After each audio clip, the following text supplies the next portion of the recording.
Rappers continue to react to the passing of XXXTentacion 6 years later, as recently we just heard 50 Cent discuss X's music, as he would reveal that X should have been the biggest artist that we have ever seen, however he was blackballed from the entire industry at one point. It's sad because he's young, kid. He's just really getting off into his career, really. In a lot of places he had #1 album, but they wouldn't cover it because of his legal issues. And you see Spotify switch. However, more rappers would then give their reaction to the case of XXXTentacion, as photos went viral from a TV program based on religious camps, and in this camp, there is no internet access, no cell phones or TVs, but one of the people that was attending the camp looked a lot like XXXTentacion, making some rappers believe that he is still alive, as when you review the police documents from his passing, there is something strange, very similar to the trial of X's passing, where the lawyers that were defending the suspects of Michael Boatwright, Dedrick Williams, Trayvon Newsom, and Robert Allen were all convinced that Drake was responsible for his passing. Before X, he said, if anybody, it's Drake. And do you think that for one moment, here today, days after the event, two masked men, right? He came on social media and said, guys, if anybody, it's Drake. Do you think in that time span that they went and they addressed him, they talked to him? No. Do you think sitting here today, years later, any detective has ever asked, Drake or anybody like that? No, they never did that. So you ask yourself, how could that be? And you say, hey, it's so-and-so, you better believe so-and-so is gonna get investigated. But in this case, they didn't do it.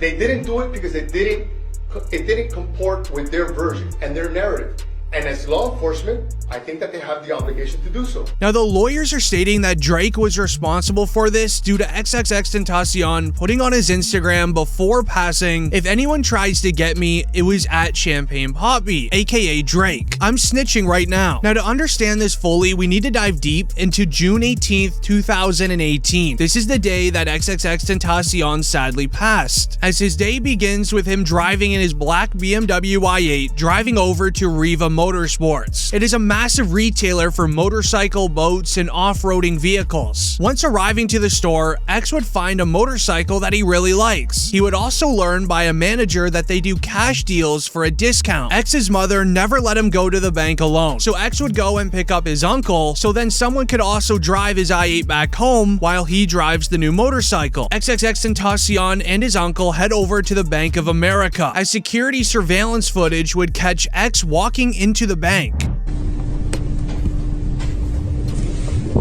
During your encounter with Mr. Envoy during this time, what was his demeanor like? It's fine. He seemed happy.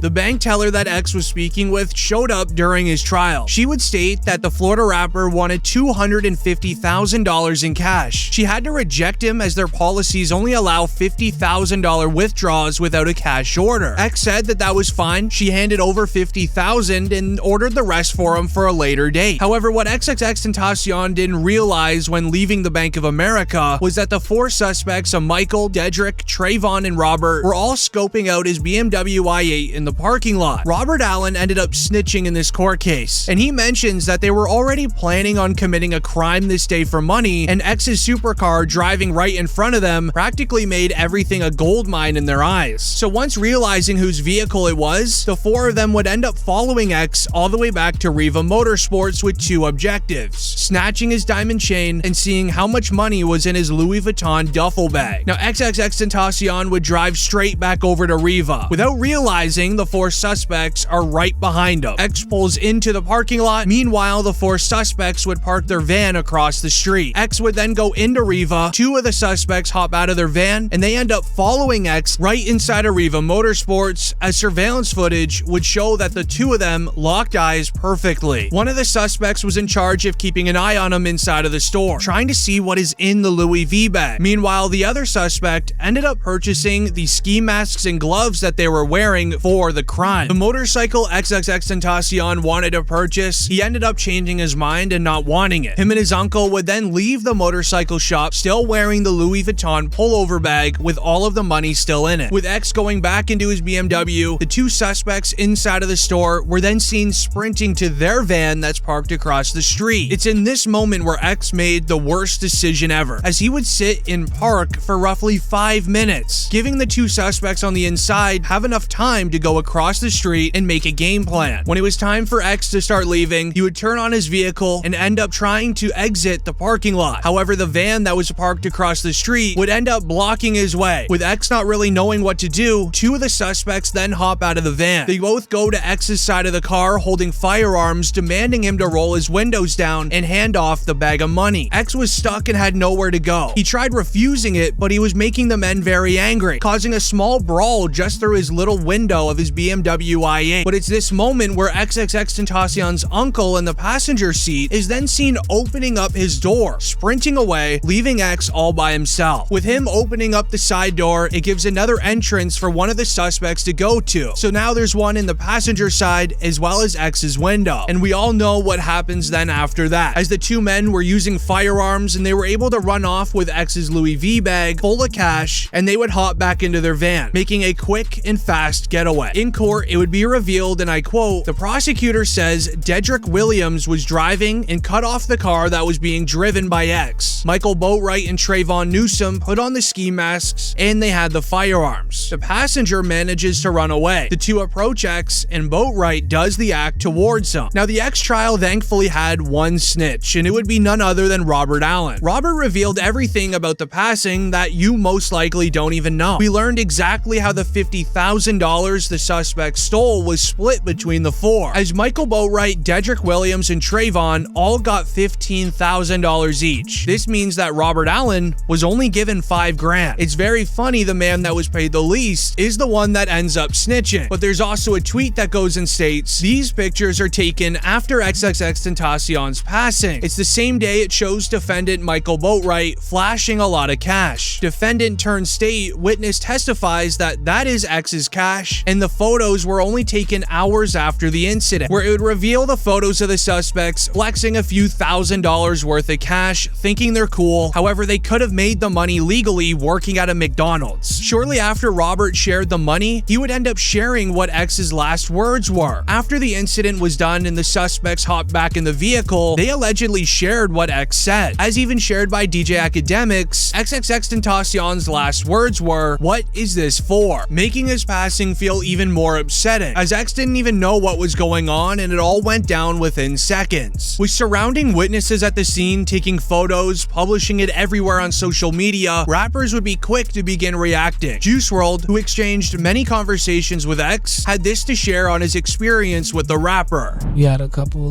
deep conversations, talked on the phone a few times. He had nothing but positive stuff to say. For real, for real. We had respect for each other at the end of the day. And that's what was gonna kind of lead into a friendship. He just said, make sure keep all negative people out of your life. And just make sure that you have good energy around you, pretty much. He'd also hop on a radio station interview where he shared this about the creation of his song titled Legends, which honors late rappers X and Lil Peep. And that Legends record, it speaks because you dropped it right after, X. I made the same night he passed away. Wow. What was about that? Yeah, what was that relationship like?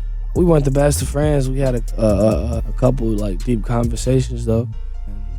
He had nothing but good advice. Then we would see Ski Mask the Slump God react and sharing his upbringing with XXXTentacion. I met X in juvenile jail. Both was in juvenile jail, spending time. Then we just was like, yeah, we need an outlet to just stop getting in trouble. All we like to do is hit licks and do hood friends. Long story short, so it's just all right, we need to find something to do. So we was in there just beating on the tables, because all you can really do is sit there and stare at each other. So we sitting there beating on the chairs and stuff, and then we just figured out each other could rap, and then we just helped each other. As Ski would also go on to share how they originally produced their unique, distorted type of music, just like their collaboration song titled Take a Step Back. X recorded my first song. He ordered the stuff off of eBay. It was like a snowball mic. It was like the cheapest mic you could get. It sit on like 3 prongs or 4 prongs, one of those. And it was like just a basic Audacity and like a laptop.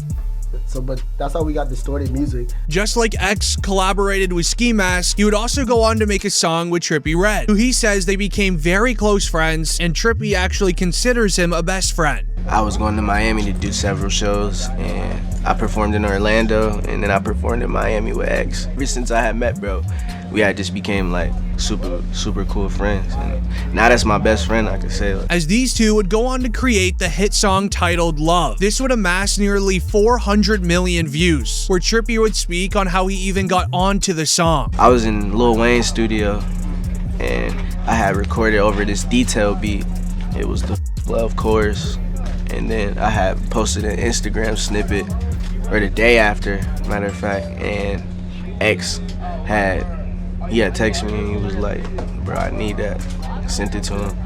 And he was like, bro, I'm putting this on my album. I'm like, all right, bet. What many don't even know is that XXXTentacion was best friends with a rapper named Denzel Curry. Not only were the two friends, but they actually lived together in South Florida for quite some time. Denzel would end up discussing the different stages of X's appearance, giving meaning to all of the styles that he had. There was different eras of X. Like black hair era, like when he just had regular hair. When I met him, you know, he was just coming up, just doing his thing, just coming up, just making music. You know what I mean? Had the blonde and black era when he had the half blonde, half black hair. And that's when, you know, when all the crazy stuff started happening with the allegations, with, you know what I'm saying, the trial, the shows. Then it went to the transition where white hair X, where he first got the tree in the middle of his forehead. That was like his evolving state. Then it went to Indigo X. He described it as Indigo X when we talked. The last time we talked, he said the reason why he changed his hair, and he just felt like he understood how it was being a bad person and how easy it was